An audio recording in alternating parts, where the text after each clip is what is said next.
주요 뉴스입니다. 조국 법무부 장관이 첫 간부회의를 주재하며 자신과 가족에 대한 검찰 수사 보고를 받지 않겠다고 밝혔습니다. 취임 하루 만에 검찰 개혁 과제를 수행할 별도의 조직도 만들었습니다. 자유한국당은 조국 장관 파면을 위한 야권 연대를 제안했습니다. 바른미래당도 규탄 대회를 열었고 이현주 의원은 국회 앞에서 조국 임명 철회를 촉구하며 삭발식을 가졌습니다. 북한이 대화할 용의가 있다고 밝힌 지 하루가 채 지나지 않아 단거리 미사일 2발을 또 쏘았습니다. 올 들어 10번째로 일본은 지소미아에 따른 정보 요청을 하지 않았습니다. 미국 남동부 해상에서 전도된 차량 운반선에 갇힌 한국인 선원 4명이 41시간 만에 전원 구조됐습니다. 선원들은 건강에 큰 이상이 없는 것으로 알려졌습니다. 1급 발암물질이 포함된 폐기물이 주택가 건설 현장에 불법 매립됐지만 지자체와 경찰이 사실상 방치해 논란이 일고 있습니다. 현장을 목격한 주민이 신고했고 불법 매립업체도 사실을 인정했지만 어찌된 일인지 경찰은 증거 불충분으로 수사를 종결했습니다. 단독 보도합니다. 10년간 기계식 주차장은 13배 이상 늘었지만 안전관리는 여전히 미비합니다. 주차관리인이 아예 없거나 점검 유효 기간을 지키지 않는 실태를 MBN이 고발합니다.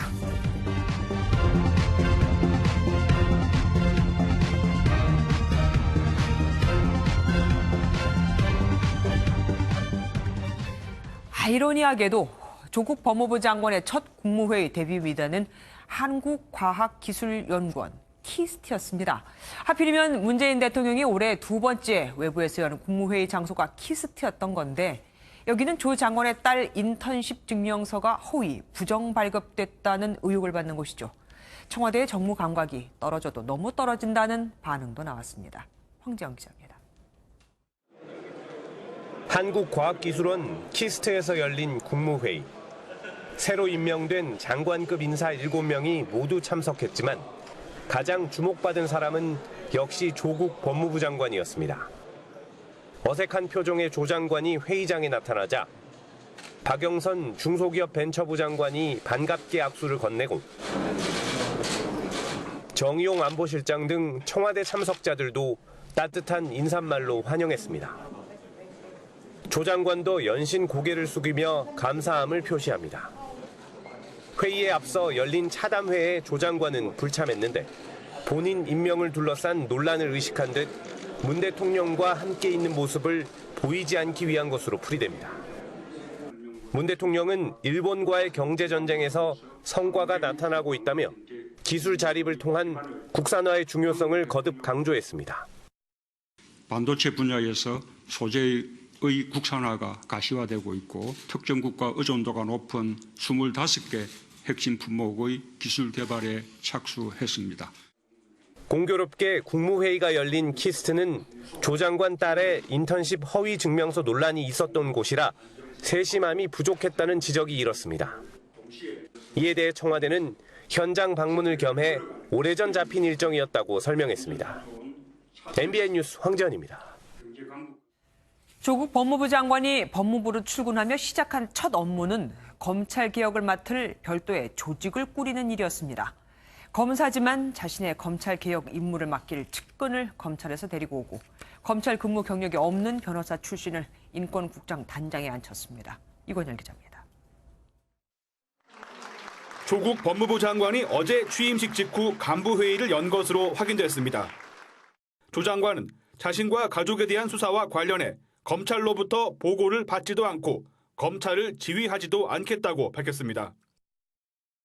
오늘 아침 일찍 현충원을 참배한 조 장관은 방명록에 검찰개혁 완수를 다짐하며 본격적인 업무를 시작했습니다. 검찰 수사와 좀 대립적인 구도라고 우려하는 시선이 많은데 여기에 대해서는 어떻게 생각하세요? 대립할 건 없는 것 같습니다. 공정하게 하실 거라 생각이 듭니다. 검찰개혁 추진 지원단을 구성하라는 첫 지시를 내린 조 장관은 검찰 근무 경력이 없는 황희석 법무부 인권국장을 단장에 임명했습니다. 변호사 출신 황 국장은 과거 총선에 예비후보로 출마하며 선거 포스터에 검찰과의 전쟁을 적어넣을 정도로 검찰개혁을 강조해왔습니다. 법무부는 또 이종근 인천지검 2차장 검사도 법무부 파견을 받아 검찰개혁 추진 업무를 맡기기로 했습니다. 박상기 전 장관 때도 장관 정책 보좌관을 맡았던 2차장 검사는 노무현 전 대통령 서거 직후 검찰 내부망의 검찰 수사를 비판하는 글을 올려 화제가 되기도 했습니다. MBN 뉴스 이건열입니다. 윤석열 검찰총장도 입을 열었습니다. 조 장관의 임명 당일인 어제 나는 헌법주의자라며 헌법 정신에 입각한 공정한 수사를 할 뿐 정치에는 관심이 없다고 한 겁니다. 이어서 손기준 기자입니다. 조국 법무부 장관 관련 의혹을 수사 중인 검찰에 대해 여권은 검찰개혁을 무력화하려는 시도라며 부정적인 시각을 내비쳤습니다. 서초동에 있어야 할 검찰이 이곳 여의도 청문회장까지 불행한 일이고 이것이 정치 검찰의 잘못된 복귀가 아니길 바랍니다. 이에 대해 윤석열 검찰총장은 조 장관 취임 당일 검찰 고위 간부들과의 자리에서 자신을 검찰주의자라고 평가하지만 기본적으로 헌법주의자라고 밝힌 것으로 알려졌습니다. 이번 수사가 헌법 정신에 담긴 공정성에 입각한 수사라는 의미로 해석되는데 실제 윤 총장은 취임사 때도 이를 언급한 바 있습니다. 헌법 정신을 가슴에 새기고 국민의 말씀을 경청하며 국민의 사정을 살피고 국민의 생각에 공감하는 여기에 특히 검사가 정치적으로 편향된 것은 부패한 것과 같다며 본분에 맞는 일을 하면 된다고도 강조했습니다. 또 자신은 정치에는 관심이 없다고 선을 긋기도 했습니다. 하지만 윤 총장은 지금까지 조 장관 임명과 관련해서는 어떠한 언급도 하지 않은 것으로 알려졌습니다. MBN 뉴스 송기준입니다. 이번엔 조국 법무부 장관을 둘러싼 의혹 수사 소식입니다. 검찰이 조 장관 임명 하루 만에 조국 가족펀드의 투자처 대표와 조 장관 동생의 전처 집을 압수수색했습니다. 서울중앙지검에 나가 있는 취재기자 연결해 보겠습니다. 김순철 기자, 검찰이 속전속결입니다. 네, 그렇습니다. 검찰은 이른바 조국 가족펀드의 투자처였던 가로등 전멸기 제조업체 웰스 CNT의 최모 대표의 자택을 압수수색해 회계 자료를 확보한 것으로 알려졌습니다. 웰스 CNT는 조 장관 일가가 14억 원을 투자한 블루펀드가 투자한 업체인데요. 이 업체는 조국 가족펀드의 투자를 받은 뒤 관급공사 수주 물량이 급증해 당시 민정수석이었던 조 장관의 영향력이 미친 것이 아니냐는 의혹을 받고 있습니다. 최 씨는 최근 조사에서 법인 통장을 일종의 대포 통장으로 사모펀드 운용사인 코링크 PE에 제공했고 투자금 가운데 20억 원 이상이 다시 운용사로 빼돌려졌다고 주장한 것으로 알려졌습니다. 최 씨는 회사 돈 10억 원을 빼돌린 혐의로 구속영장이 청구돼 내일 오전 영장 실질 심사를 앞두고 있습니다. 조 장관 동생의 전처 집도 압수수색을 했다는데 뭐 때문인가요?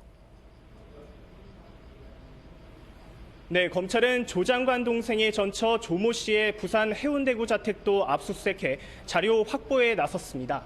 우선 조 씨는 위장 이혼을 하고 조 장관 가족 측과 부동산 거래를 했다는 의혹을 받고 있는데요. 또 웅동학원의 무별론 패소 의혹에도 연루된 것으로 전해져 있습니다. 검찰은 최근 사모펀드 운용사인 코링크 PE 설립 당시 자금을 댄 것으로 의심받는 현대기아차 협력업체 익성의 대표, 그리고 사모펀드 운용사의 또 다른 투자처인 WFM의 대표도 불러 조사하는 등 수사를 확대하고 있습니다. 지금까지 서울중앙지검에서 MBN 뉴스 김순철입니다. 조국 가족펀드 의혹의 핵심을 쥐고 있는 건 조 장관의 오촌 조카입니다. 하지만 해외로 도피한 상태죠. 이 오촌 조카가 조 장관 인사청문회를 앞두고 이러면 조 후보자가 낙마한다며 말맞추기를 한 정황이 포착됐습니다. 이혁근 기자입니다. 이른바 조국 가족펀드인 블루펀드에는 총 14억 원이 들어가 있습니다.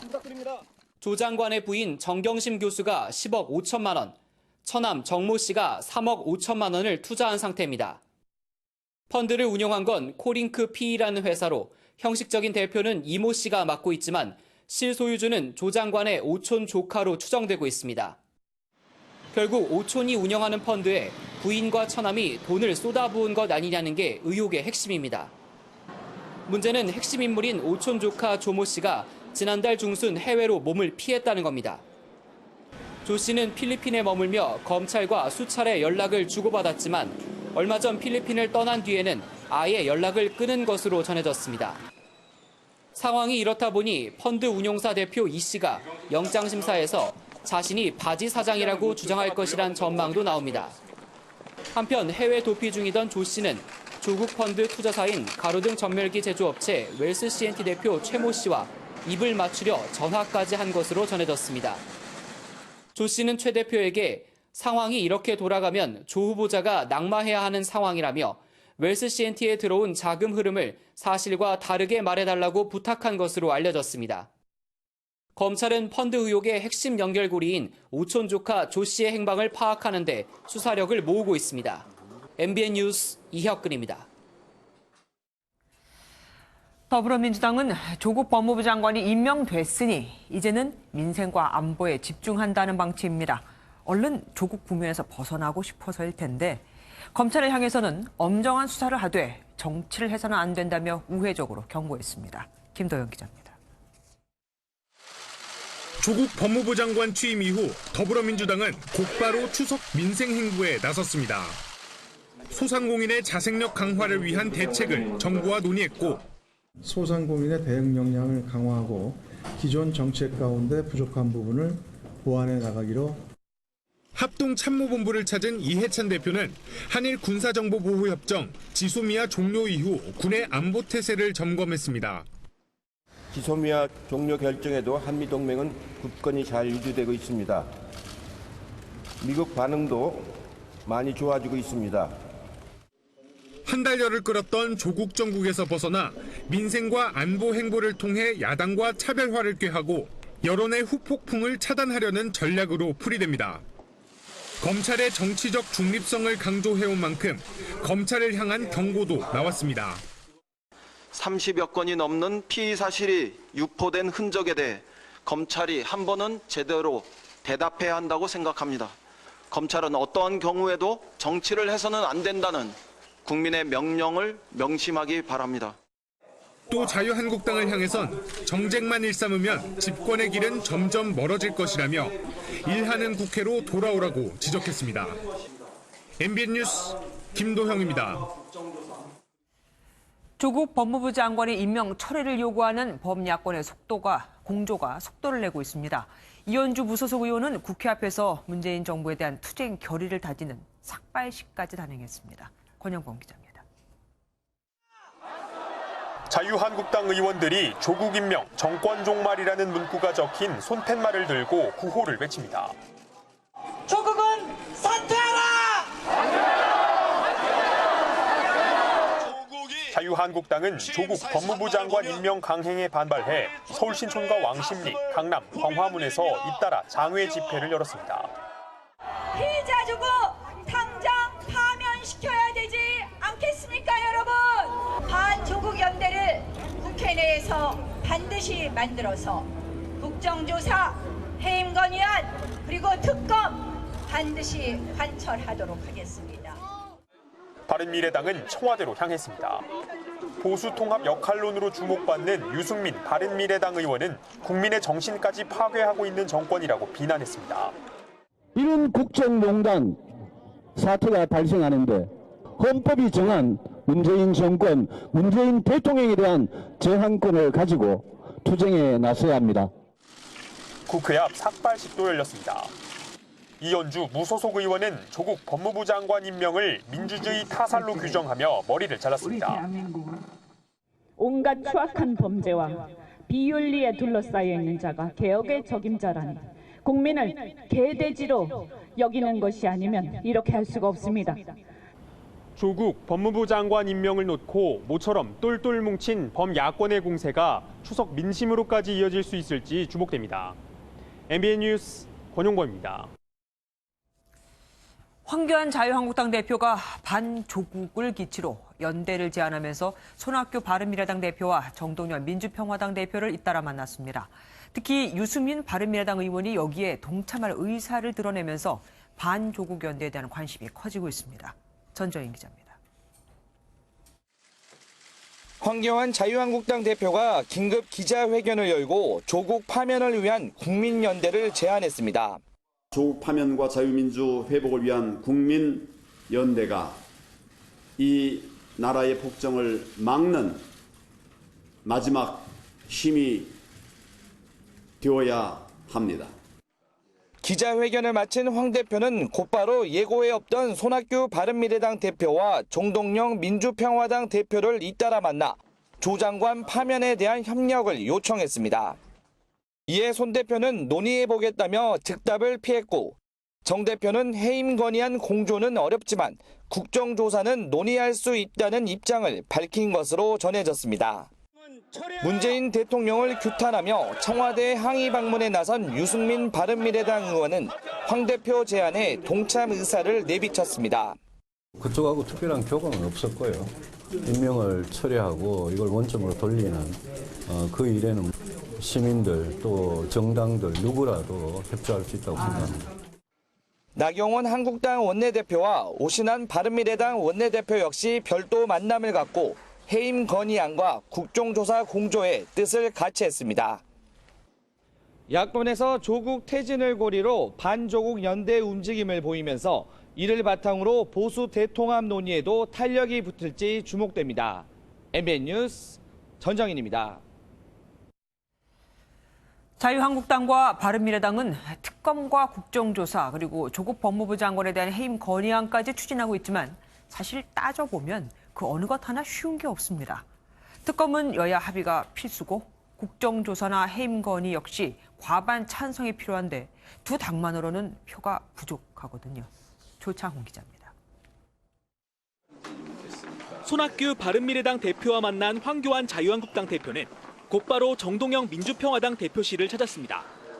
이 자리에서 정 대표는 범보수연대가 추진 중인 조국 법무부 장관 해임 건의안에 동의하지 않는다고 답한 것으로 전해졌습니다.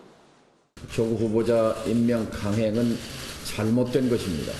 하지만 장관 하나를 두고 한 달이 넘도록 공론이 분열되어 있는 것은 분명 비정상입니다.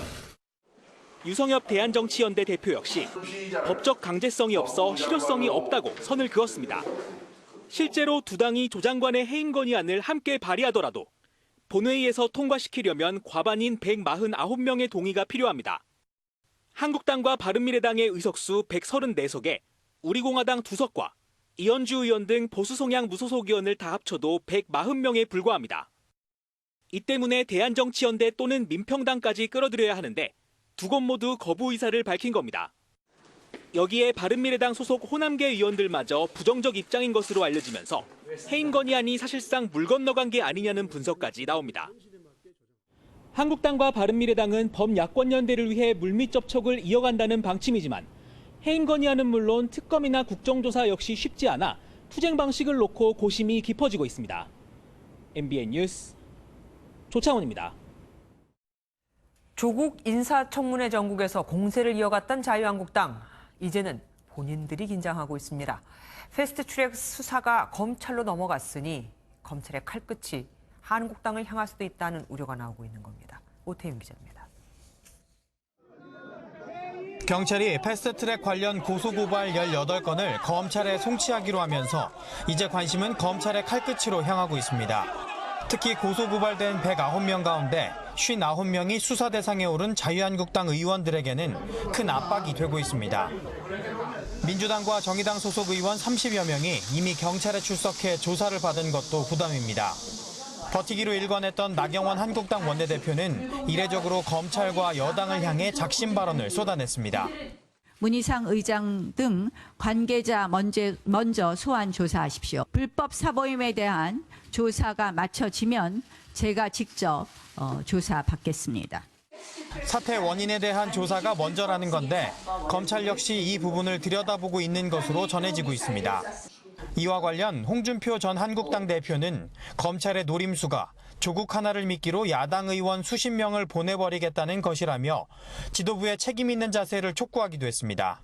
조국 법무부 장관 관련 의혹을 수사 중인 검찰이 균형을 맞추는 차원의 강제 수사 전환 가능성도 제기되면서 한국당 소속 의원들의 긴장감이 커지고 있습니다. MBN 뉴스 오태윤입니다. 장제원 의원 아들 장용준 씨가 음주운전 사고를 낸 후 운전자를 바꿔치기 하려고 했을 때 부른 사람이 소속 의원실 관계자가 아닐까 의혹이 제기됐었죠. 경찰은 해당 남성을 범인 도피 혐의로 입건해 소환 조사했습니다. 배전우 기자입니다.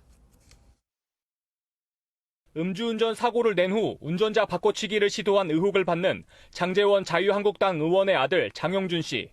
장 씨 측 변호인은 기자들과 만나 바꿔치기 과정에서 장 의원이나 다른 가족의 개입은 전혀 없었다는 입장을 밝혔습니다. 의원실 관계자가 아니면 무슨 소속사 관계자냐 아니면 뭐 다른 무슨 뭐 연예인이냐 뭐 이런 것들일 건데 그런 거랑은 전혀 무관하고 쉽게 얘기하면 아는 형입니다. 또 장 씨가 어제 자진해서 경찰에 출석해 조사를 받았고 지인에게 바꿔치기를 부탁했다고 자백하는 등 반성하고 있다고 전했습니다. 현재 피해자와 합의를 마친 장 씨 측은 사고 직후 아버지가 국회의원이라고 말한 적도 없다고 주장했습니다. 경찰은 장 씨 대신 운전했다고 거짓 진술한 20대 김모 씨를 범인 도피 혐의로 입건하고 소환해 조사했습니다. 대가성 여부를 약속한 부분이 있었나요? 없습니다. 한 말씀만 해주세요. 장재원 의원 언급도 있었나요? 없습니다. 장 씨의 음주와 과속운전, 뺑소니와 범인 도피 교사죄 혐의를 조사하는 경찰은 필요하면 추가 소환할 방침이라고 밝혔습니다. MBN 뉴스 배준우입니다. 오징어 가공업체에서 지하 탱크를 청소하던 외국인 근로자가 질식하자 동료들이 그를 구하기 위해서 뛰어들었습니다. 결국 3명이 숨지고 1명이 중태에 빠졌습니다. 심우영 기자입니다. 119 구조대원이 의식을 잃은 외국인 근로자에게 심폐소생술을 합니다. 필사적인 노력에도 외국인 근로자들은 의식을 되찾지 못한 채 병원으로 이송됩니다. 오늘 오후 2시 30분쯤 경북 영덕군 축산항의 한 수산물 업체 지하 탱크에서 외국인 근로자 4명이 가스에 질식해 쓰러졌습니다. 신고를 받은 119 구조대가 병원으로 옮겼지만 태국과 베트남 등 외국인 근로자 3명이 숨졌습니다. 또 30대 태국인 근로자 1명은 안동병원으로 이송돼 치료를 받고 있습니다. 이들은 지하 3m 탱크에서 청소하던 동료가 쓰러지자 3명이 구조에 나섰다가 변을 당했습니다. 들어가자마자 쓰러졌습니다. 그리고 위에 있던 3사람도 웨스를 딱 차례로 구하려고 내려갔는데 거기 4분이 동시에 가스를 마시고. 경찰은 지하 탱크 내 유독가스에 이들이 질식한 것으로 보고 정확한 사고 원인을 조사하고 있습니다. MBN 뉴스 심우영입니다. 미국 남동부 해안에서 전도되는 화물선에 갇혀있던 한국인 선원 4명이 전원 구조됐습니다. 구조작전 41시간 만에 전원이 구조되는 기적이 일어난 겁니다. 긴박했던 구조 순간을 김수영 기자가 전해드립니다. 승선인원 24명 중 20명을 구조한 미국 해안경비대가 선박 안쪽에서 누군가 두드리는 소리를 들은 건 현지 시각 8일 오후 6시. 전도된 지 16시간이 지난 뒤였습니다. 이튿날 7시 헬기와 구조 인력이 차례로 현장에 투입됐고 구조대는 내시경 카메라를 통해 고립된 한국 선원 4명이 무사하다는 사실을 확인합니다. 위치를 파악한 경비대는 7.6cm의 구멍 3개를 뚫어 선원 4명 중 3명이 머무는 공간에 빵과 물 등 음식과 신선한 공기를 공급했습니다. 30도가 넘는 무더위 속에 35시간 동안 갇혀 있었던 만큼 허기진 배를 채우고 탈진을 막기 위한 조치였습니다. Once we got the first 3-inch hole in today, they were able to be passed water and we were able to get them food and some fresh air. 구조대는 불꽃이 튀지 않도록 용접 대신 드릴을 이용해 사람이 빠져나올 수 있게 선체를 절단했고 사다리를 내려 한 장소에 머물던 3명부터 먼저 구조했습니다. 이들과 떨어져 있던 나머지 1명도 곧이어 무사히 구조했습니다. 사고 발생 41시간 만입니다. 무사히 구조된 한국인 선원은 구조대에 감사를 표했고 구조대는 박수로 이들을 맞이했습니다. 마지막으로 구조된 선원은 주위가 캄캄한 상황에서 정말 긴 시간이었고 못 견딜 것 같았다며 당시를 회상했습니다. 무더위와 굶주림 속에서도 희망의 끈을 놓지 않던 한국인 선원들은 마침내 불언지휘 기적의 주인공이 됐습니다. MBN 뉴스 김수영입니다. 내 집 앞에 1급 발암물질이 포함된 폐기물을 몰래 파묻는 장면을 목격했고 이 모습을 찍었으며 실제로 파묻은 사람도 인정을 했습니다. 그런데 경찰 수사에선 증거가 없어서 파낼 수 없다고 합니다. 실제로 이런 일이 일어났습니다. 심가현 기자가 단독 보도합니다. 노란 굴삭기에 흑갈색 물질이 가득 담겨 있다가 이내 미리 파놓은 구덩이로 떨어집니다. 김모 씨가 집 인근 공사 부지에 누군가 건설 폐기물을 몰래 파묻는 모습을 목격하고 찍은 사진입니다. 뭔가 가지러 올라가다가 우연찮게 계단에서 구덩이를 파고 그 안에다가 아스콘을 집어넣고 있었습니다. 몰래 파묻은 폐기물은 아스콘, 건설자재의 일종인데 환경오염의 우려가 있어 폐기할 때에도 허가시설의 매립이 금지돼 있습니다. 일반적으로 아스콘에는 1급 발암물질로 분류어지는 벤조피렌이라는 물질이 들어있을 수 있습니다. 묻어두고 방치하면은 지하수 오염시킬 수 있는 우려가 상당히 크다고. 김 씨가 당시 현장 목격 사진을 제시하자 그제야 업체도 매립 사실을 인정했습니다. 묻은 게 아스콘이라는 사실을 인정을 하셨던 거예요? 네네네. 시청 쪽에도 인정을? 네네네. 하지만 문제는 불법 폐기물 매립을 감시해야 할 지자체와 경찰의 태도입니다. 김 씨의 신고를 받은 지자체는 경찰로 사건을 넘겼고 행정기관이 수사기관은 아니잖아요. 건축주가 동의하기 전까지는 저희가 파볼 수는 없는 거거든요. 경찰도 자체 조사는 하지 않고 증거 불충분으로 수사를 마무리했습니다. 파본이 아무것도 없다는 공사 현장 관계자 측의 말만 믿고 사실상 면죄부를 준 겁니다. 그분이 폐 아스콘을 발견하지 못한 부분이 있다고 해가지고 내서로 좀 상태거든요. 얘들은. 폐 아스콘을 매립하던 부지에서는 공사가 끝나고 이렇게 건물이 들어섰습니다. 지자체와 경찰의 미온적 태도로 불법 폐기물 매립 현장은 그대로 방치된 채 신고한 주민만 발을 동동 구르고 있습니다. MBN 뉴스 심가현입니다.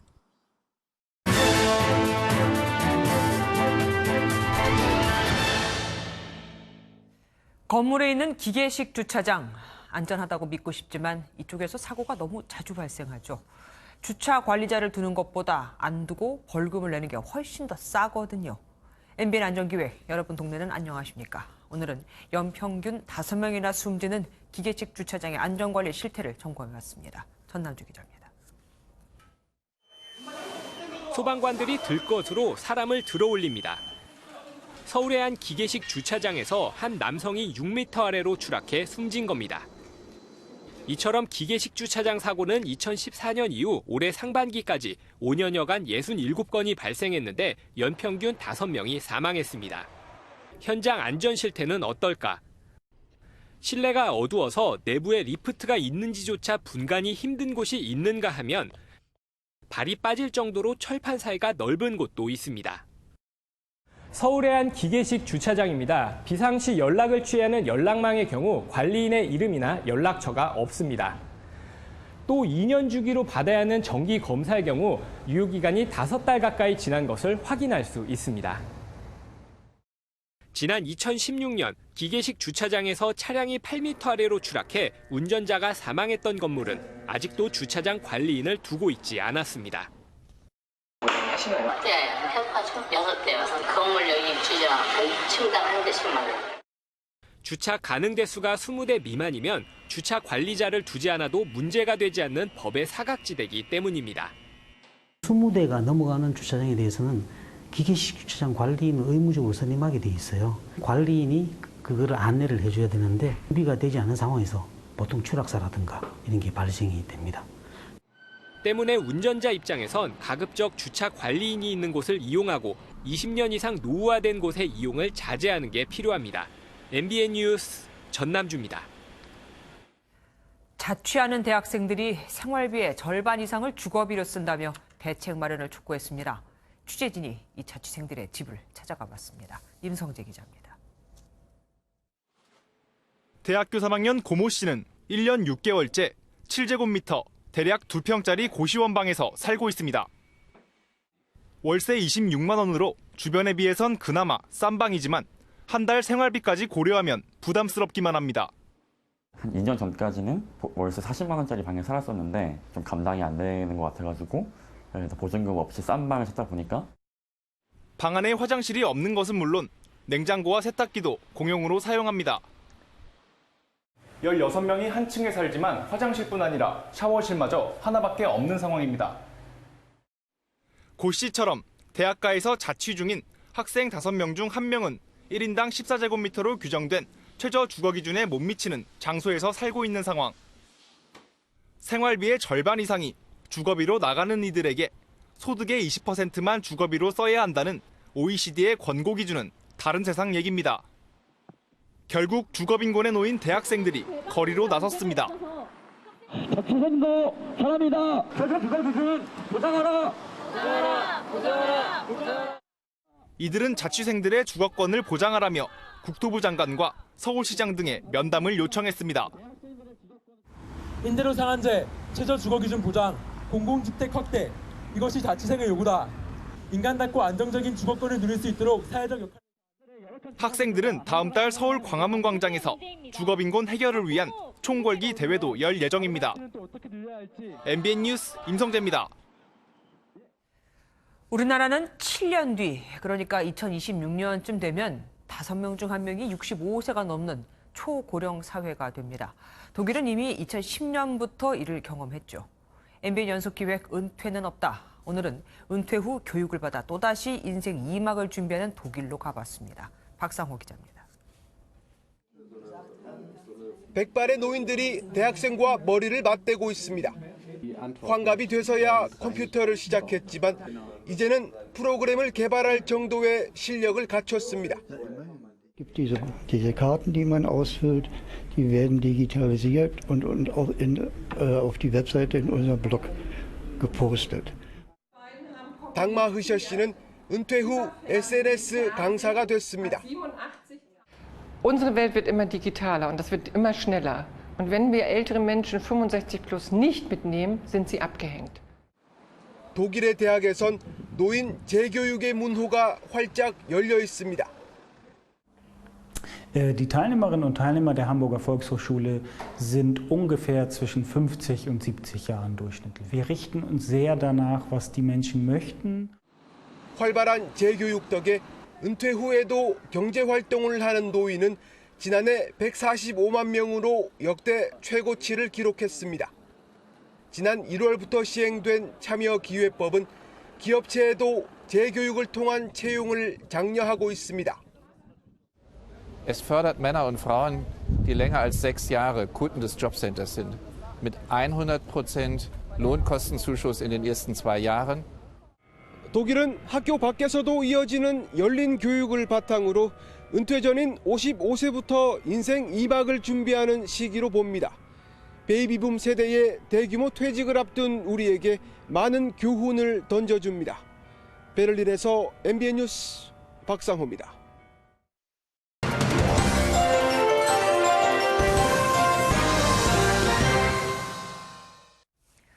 지방소득세 2,700만 원 미납, 재산세와 자동차세 2,100만 원 체납.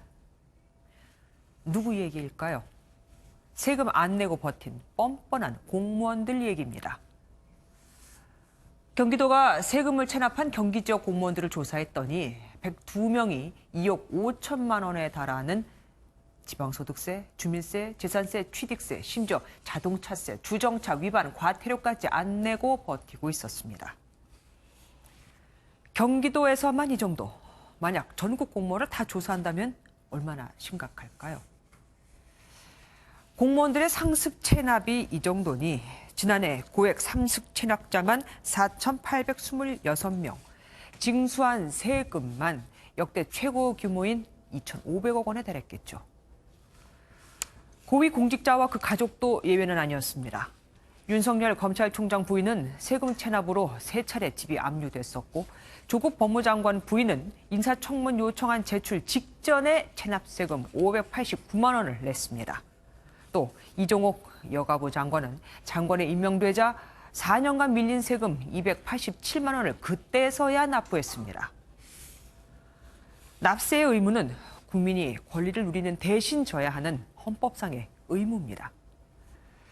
특히 그 지위가 공무원이라면, 나아가 고위직 공무원을 꿈꾸는 지도층이라면 더욱 납세에 모범을 보여야 합니다. 내 세금은 내지 않고 다른 사람들이 낸 돈으로 국가가 제공하는 보호를 받겠다는 건 어떻게 보면 도둑질입니다. 우리의 전기를 훔쳐쓰고 도로를 공짜로 달리고 안전을 훔쳐가는 거나 마찬가지인 거죠. 프랑스의 경우 고의적인 체납일 경우 조세 절차법에 따라 형사범으로 처벌합니다. 그에 비해 우리는 조세범 처벌법이 있긴 있지만 사실상 유명무실합니다. 가족 명의로 돈을 빼돌리거나 차명 계좌라도 쓰면 강제 징수를 못하거든요. 조세 정의를 외치기 전에 공무원부터 지도층부터 솔선수범해야 합니다. 국민에게만 단호하지 말고 그 식구에게도 예외 없는 처벌, 일벌백계로 다스리는 모습을 보여주기를 기대해 봅니다. 뉴스저점이었습니다.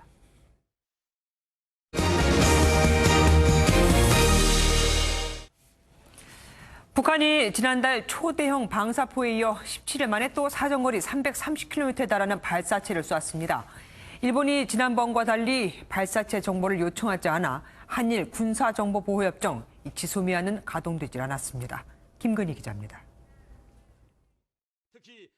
합동참모본부는 오늘 오전 6시 53분, 오전 7시 12분, 북한이 단거리 발사체 2발을 발사했다고 밝혔습니다.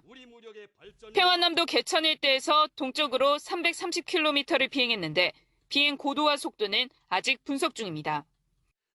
북한의 이번 발사는 지난달 24일 초대형 방사포 이후 17일 만으로 올해 10번째입니다. 동쪽 방향으로 발사한 미상의 단거리 발사체 2발을 포착하였습니다. 추가적인 재원은 한미 정보당국에서 정밀 분석 중에 있습니다. 특히 이번 발사는 낮은 고도로 북한의 서쪽에서 동쪽으로 내륙을 관통해 발사 안정성에 대한 자신감을 과시했다는 분석이 나옵니다. 일본은 우리 국방부보다 80여 분 늦게 발표했는데 한일 군사정보보호협정, 지소미아에 따른 정보는 요청하지 않았습니다. 我が国の領域や EEZ 内への弾道ミサイルの飛来は確認されておらず、現時点において我が国の安全保障に影響を与えるような事態は確認をされておりません。 청와대는 정의용 국가안보실장 주재로 NSC 상임위원회 긴급회의를 개최했으며 북한이 단거리 발사체 발사를 계속하고 있는 데 대해 강한 우려를 표했습니다. MBN 뉴스 김근희입니다. 그런데 북한은 발사체를 쏘기 7시간 전에 미국과 대화할 용의가 있다는 담화를 냈습니다. 대화 제안을 하고 발사체 도발을 한 건데 트럼프 미국 대통령은 어쨌든 만나면 좋은 거라며 긍정적인 반응을 보였습니다. 연장현 기자입니다.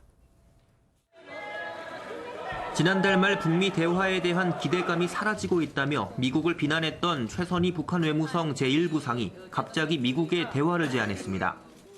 최 부상은 어젯밤 담화문을 통해 9월 하순쯤 합의되는 시간과 장소에서 미국과 마주 앉아 포괄적으로 토의할 용의가 있다고 말했습니다. 새로운 계산법 없이 낡은 각본을 또다시 들고 온다면 북미 사이의 거래는 끝날 것이란 경고도 빼놓지 않았습니다. 협상에서 우위를 지금 차지하려고 하는 그런 일종의 행보다라고 이해할 수 있습니다. 9월 말까지도 그 실무 협상이 이루어지기 전까지도 북한이 또 적극적인 그런 미사일과 발사 도발을 할 가능성도. 차일피일 밀리던 북미 비핵화 실무 협상에 대해 북측이 시기를 구체적으로 제시한 건데 트럼프 미국 대통령은 일단 북측의 대화 재개 움직임을 환영했습니다. I always say having meetings is a good thing. I have a very good relationship with Chairman Kim Jong-un. 한일 핵무장 가능성까지 언급했던 비건 미 국무부 대북특별대표는 곧 재개될 북미 실무 협상과 관련해 이도훈 외교부 한반도 교섭본부장과 전화 통화를 한 것으로 전해졌습니다. 이달 말 북미 실무 협상이 열릴 경우 장소는 북한의 대사관이 있는 스웨덴이나 판문점 혹은 평양이 유력하게 거론되고 있습니다. MBN 뉴스 연장현입니다. 일본의 환경 정책을 책임지는 장관급 인사가 후쿠시마 오염수 처리는 방류 외에는 방법이 없다고 밝혔습니다. 일본 정부가 방류를 고려하고 있다는 말은 있었지만 일본 고위 관료가 그것도 환경 총책임자가 직접 발언한 건 처음이라 파문이 큽니다. 신동규 기자입니다. 후쿠시마 원전 오염수 처리와 관련해 일본 정부 고위 관료가 폭탄 발언을 했습니다. 하라다 요시아키 환경상은 일본 국무회의를 마치고 가진 기자회견에서 오염수 처리와 관련해 방출에 희석하는 것 말고는 선택지가 없다고 밝혔습니다. 개인 의견을 전제했지만 일본 내각의 구성원이자 환경 문제에 대한 총책임자가 내놓은 발언이어서 파문이 확산하고 있습니다. 일본 원자력 규제위원회 의견을 언급하며 안전성, 과학성 측면에서 보면 꽤 괜찮은 방법이라고 덧붙였습니다. 오염수 방류 의혹을 제기한 환경단체 그린피스는 일본 정부의 이 같은 주장이 거짓이라고 반발했습니다. 위험을 줄일 수 있는 더 나은 방법이 있지만 비용 문제로 방류를 고집하고 있다는 겁니다. 방사성 핵종을 더 효과적으로 제거할 수 있는 기술을 도입할 수 있음에도 불구하고 일본 정부는 재정적인 문제 때문에 최선의 방법을 선택하고 있지 않습니다. 파문이 커지자 일본 정부는 처분 방법이 아직 정해지지 않았다며 황급히 진화에 나섰습니다. 일본 정부가 사실상 방류를 결정하고 분위기 조성에 나선 것 아니냐는 관측에 힘이 실리고 있습니다. MBN 뉴스 신웅입니다. 숫자를 보는 오늘의 뉴스입니다. 이번 추석 고향 가는 길은 얼마나 걸릴까요? 고속도로를 이용할 경우 서울에서 부산까지 8시간 30분, 광주까지 7시간 10분이 소요될 것으로 예상이 됐습니다. 귀성길은 추석 전날인 12일 오전에 가장 몰리고 귀경길은 추석 당일인 13일 오후가 밀린다고 하니까 이 시간대는 피하는 게 좋겠죠. 또 연휴 기간 고속도로 얌치 운전을 적발하기 위해 드론과 암행 순찰차, 경찰, 헬기 등을 투입한다고 하니 안전운전만 신경 쓰면 될 것 같습니다. 추석 귀성길 들뜬 마음에 운전을 해서일까요? 이때 보행자 사고가 유독 많이 발생합니다. 특히 추석 전날 보행자 사고가 추석 당일에 2배에 달했습니다. 이기종 기자입니다. 빠른 속도로 달리던 차가 빨간불에도 멈추지 않고 횡단보도로 돌진합니다. 길을 건너는 보행자가 손짓을 해보지만 운전자는 보지 못합니다. 붐비는 전통시장에서 보행자가 차들을 피해 걸어보지만 결국 차에 치입니다. 모두 추석 연휴에 벌어진 사고입니다. 최근 7년간 사고 현황을 분석해보니 평소와 달리 추석 연휴에는 차량 간 사고보다 차가 사람을 치는 보행자 사고가 더 많은 것으로 나타났습니다. 연휴 가운데 특히 추석 전날 사고 발생이 두드러졌습니다. 추석 전날 교통량은 추석 당일보다 20% 이상 적었는데 오히려 보행자 사망 사고는 추석 당일의 1.6배로 더 많았고 교차로나 횡단보도 부근 보행자 사고 건수 역시 2배에 달했습니다. 고향을 찾는 들뜬 마음이 부주의한 운전으로 이어진 겁니다. 고속도로에서의 차량 정체를 경험하시고 장시간 운전하기 때문에 이런 피로 운전이 좀 있을 수 있겠고요. 낯선 지역 초행길에 의한 교통사고가 일어날 수 있겠고요. 연휴 기간 보행량이 늘어나는 만큼 운전자들은 무단횡단 같은 돌발 상황에도 대비해야 합니다. 전통시장이나 대형마트 같은 보행자가 많은 곳에서는 속도를 줄이고 불법 주정차로 시야가 가려진 곳은 특히 주의해야 합니다. MBN 뉴스 이기종입니다. 요즘 개에 물리는 사고가 빈번하다 보니 반려견의 목줄을 필수로 하고 있는데 길이 제한이 없다 보니 긴 줄에 묶인 개한테 물리는 경우도 있습니다. 이럴 땐 견주가 목줄을 했다는 이유로 책임을 피할 수도 있죠. 앞으로는 반려견의 목줄 길이가 2m 이하로 제한됩니다. 박인태 기자입니다. 서울의 한 공원에 산책을 나온 강아지들이 목줄을 하고 있는데 멀리 갈수록 줄이 한없이 늘어납니다. 대형견 같은 경우에는 너무 커서 좀 위협적이라고 생각한 적이 많아서 목줄이 좀 짧았으면 좋겠고요. 애들 이렇게 같이 다닐 때 좀 더 되게 신경이 너무 많이 쓰이거든요. 실제 한 견주가 들고 다니는 목줄입니다. 별도 제어가 없을 경우 길이가 계속 늘어날 수 있기 때문에 맹견의 경우라면 주변 시민들에게 위협이 될 수 있습니다. 앞으로는 반려견과 외출을 할 때 목줄을 2m 이하로 매도록 하는 동물보호법 시행규칙 개정안이 추진됩니다. 공동주택 등 실내 공용공간에서는 동물을 안거나 목걸이를 잡아야 하고 대신 반려견 놀이터에서는 목줄의 길이 조절이 가능합니다.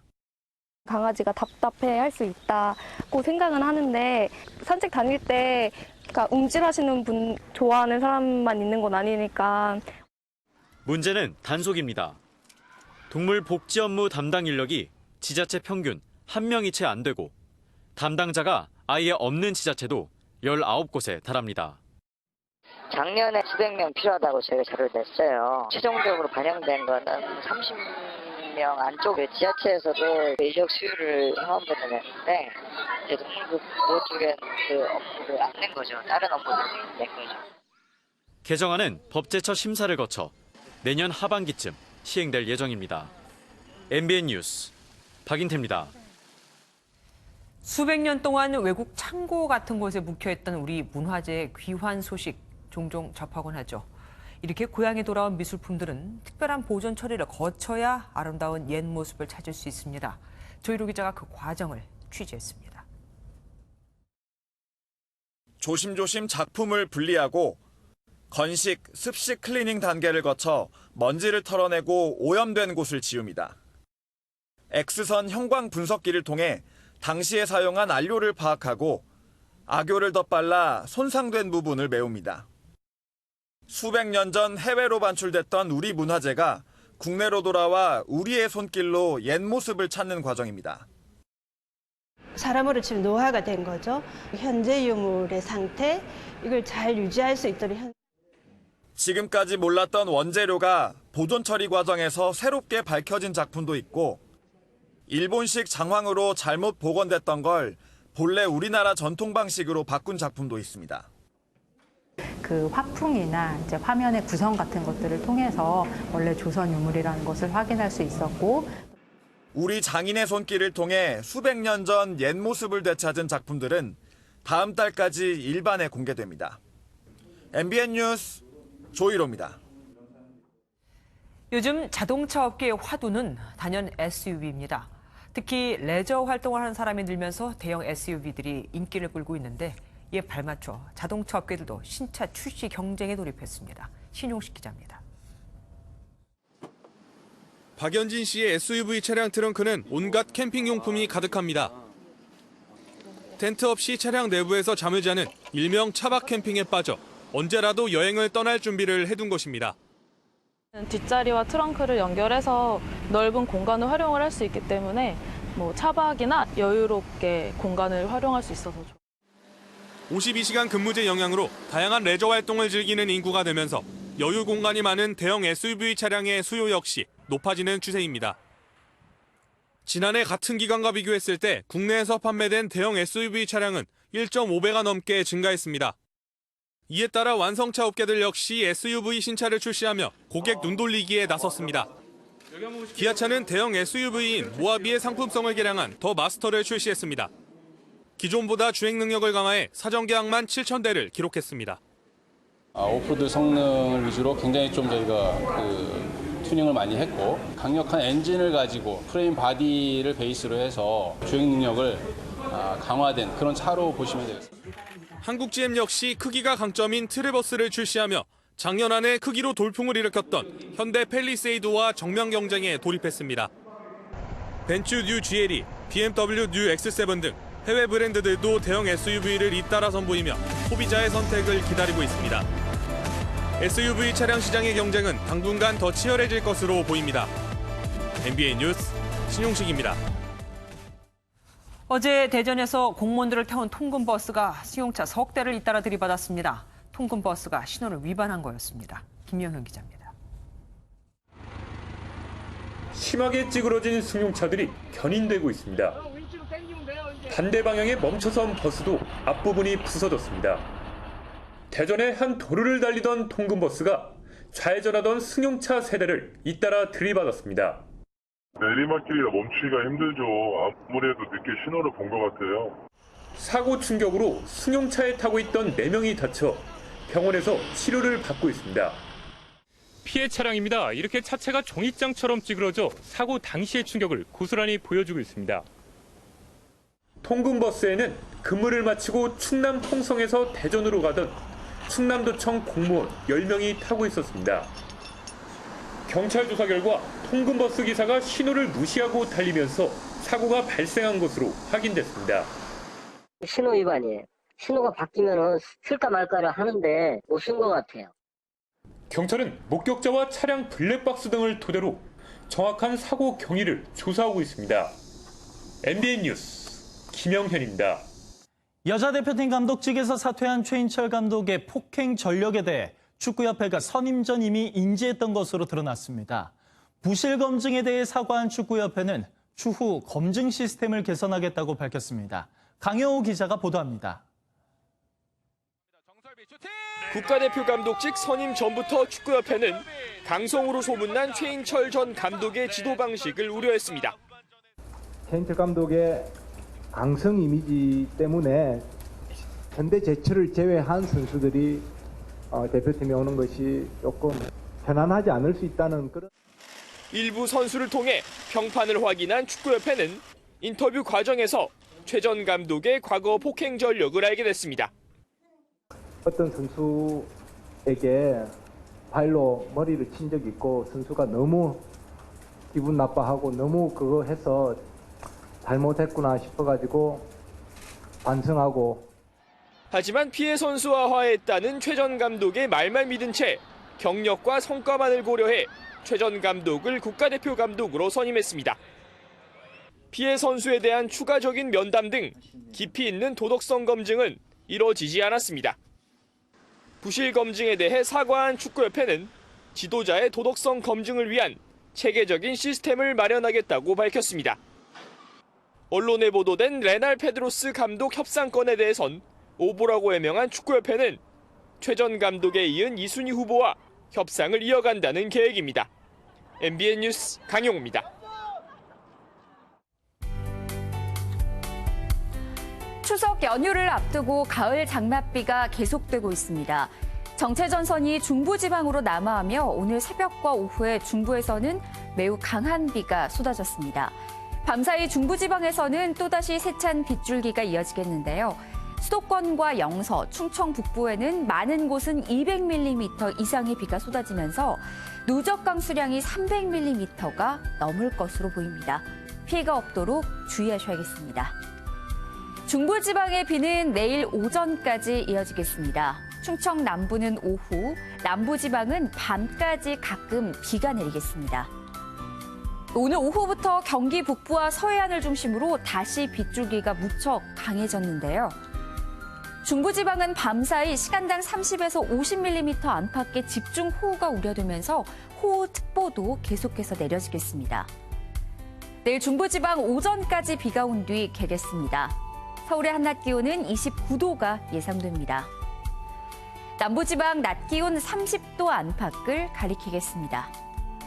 동풍의 영향으로 동해안 지역에서는 내일 밤까지 100mm 이상의 비가 내리겠습니다. 추석 연휴 첫날인 모레에는 서해안 지방에 비가 조금 오겠고요. 추석 당일에는 맑은 날씨가 예상돼 보름달을 감상할 수 있겠습니다. 날씨였습니다. 뉴스팔이 선정한 이 한 장의 사진입니다. 자신이 좋아하는 미식축구 대학팀의 티셔츠를 입고 싶지만 구할 수가 없어서 직접 그 학교 로고를 그려서 붙인 초등학생. 신이 나서 등교했지만 친구들이 놀리는 바람에 울고 말았고 일본 선생님이 SNS에 글을 올렸더니 이 해당 대학교에서 기념품을 가득 보내왔습니다. 뿐만 아니라 대학은 이 아이가 그렸던 로고를 새긴 티셔츠를 정식 판매하기로 했죠. 수익금 일부는 집단 괴롭힘 방지 재단에 기부하기로 하고요. 아이들이 이번 일을 계기로 비싸고 예쁜 티셔츠보다는 마음속에 들어있는 뭔가를 향한 열정이 더 소중하다는 걸 깨달았으면 좋겠습니다. 뉴스팔 여기서 마치겠습니다. 함께해 주신 여러분 고맙습니다.